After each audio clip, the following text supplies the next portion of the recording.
তত্ত্বাবধায়ক সরকার ব্যবস্থা বাতিল করে রায় দেওয়ার ক্ষেত্রে সাবেক প্রধান বিচারপতি এবিএম খায়রুল হক জালিয়াতি করেছিলেন এবং তা শাস্তিযোগ্য অপরাধ বলে মত দিয়েছেন অ্যাটর্নি জেনারেল মোহাম্মদ আসাদুজ্জামান।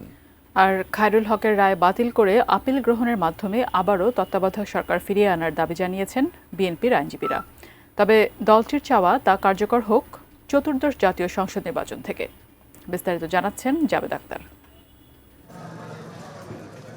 সুষ্ঠু ও নিরপেক্ষ নির্বাচনের জন্য ১৯৯৬ সালে ত্রয়োদশ সংশোধনীর মাধ্যমে সংবিধানে যুক্ত হয় নির্বাচনকালীন তত্ত্বাবধায়ক সরকার ব্যবস্থা।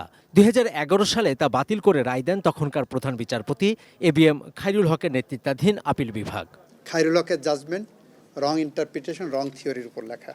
১৪ বছর আগে তত্ত্বাবধায়ক সরকার ব্যবস্থা বাতিল করে আপিল বিভাগের ওই রায়ের বিরুদ্ধে গত ২১শে অক্টোবর নতুন করে আপিল শুনানি শুরু হয় সর্বোচ্চ আদালতে।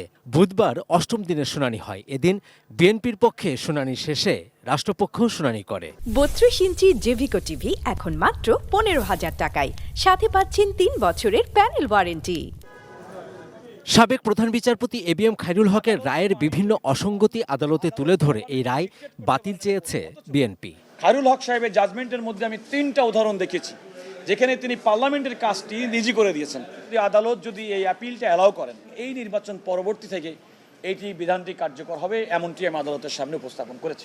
রাষ্ট্রপক্ষের শুনানিতে অ্যাটর্নি জেনারেল মোহাম্মদ আসাদুজ্জামান বলেন, এবিএম খায়রুল হক একটি বিশেষ দলকে সুবিধা দিতে রাজনৈতিক উদ্দেশ্যে তত্ত্বাবধায়ক সরকার ব্যবস্থা বাতিল করে রায় দিয়েছিলেন, যা বাতিল হওয়া উচিত।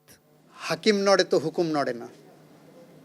খায়রুল হক সাহেবরা হুকুম নড়াই দিয়েছেন শর্ট অর্ডার এবং লং অর্ডারের মধ্য দিয়ে, যে রিভিউ না করে উনি রায় পরিবর্তন করছেন, যেটা আইন তাকে অথরিটি দেয়নি। এইটা দণ্ডবিধির ২১৯ ধারা অনুসারে শাস্তিযোগ্য একটা অপরাধ, ম্যাক্সিমাম ৭ বছরের জেল এইটার জন্য। রাষ্ট্রের প্রধান আইন কর্মকর্তা বলেন, আপিল বিভাগের রায়ে তত্ত্বাবধায়ক সরকার ব্যবস্থা ফিরে এলেও ভবিষ্যতের প্রয়োজনে তা আবারও সংশোধনের এখতিয়ার রাখেন সর্বোচ্চ আদালত।